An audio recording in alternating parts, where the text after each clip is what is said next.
Πώς να μεγαλώσετε ένα παιδί με αυτοπεποίθηση? 5 απλά βήματα. Το παιδί σας διστάζει, φοβάται τις νέες προκλήσεις ή ζητάει διαρκώς τη βοήθειά σας. Μην ανησυχείτε. Η αυτοπεποίθηση χτίζεται βήμα-βήμα και εμείς είμαστε εδώ για να σας βοηθήσουμε. Η αυτοπεποίθηση είναι ένα δώρο που προσφέρουμε στα παιδιά μας. Ένα εφόδιο για μια ζωή γεμάτη επιτυχίες και χαρά.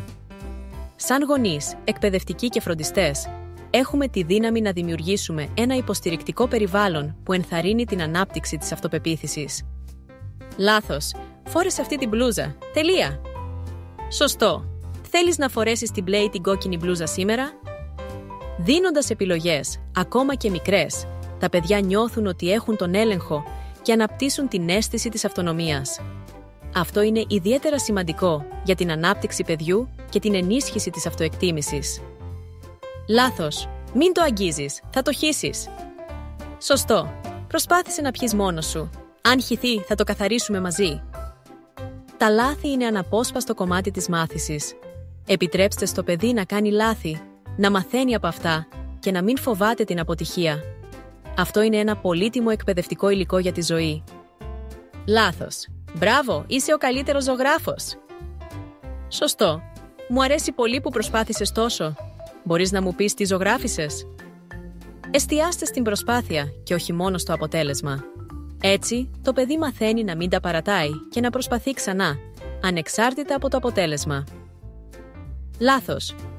Άσε, θα το κάνω εγώ. Είναι πολύ δύσκολο για σένα. Σωστό. Μπορείς να βάλεις τα κουτάλια στο τραπέζι. Θα με βοηθήσεις πολύ.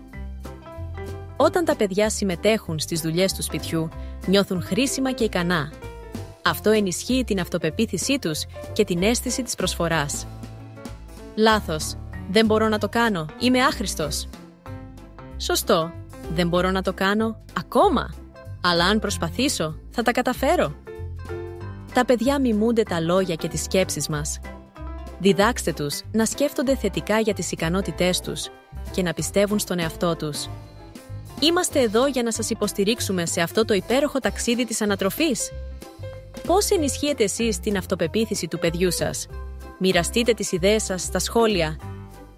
Κάντε like και εγγραφή για περισσότερες συμβουλές και πρακτικές ιδέες για την ανάπτυξη των παιδιών.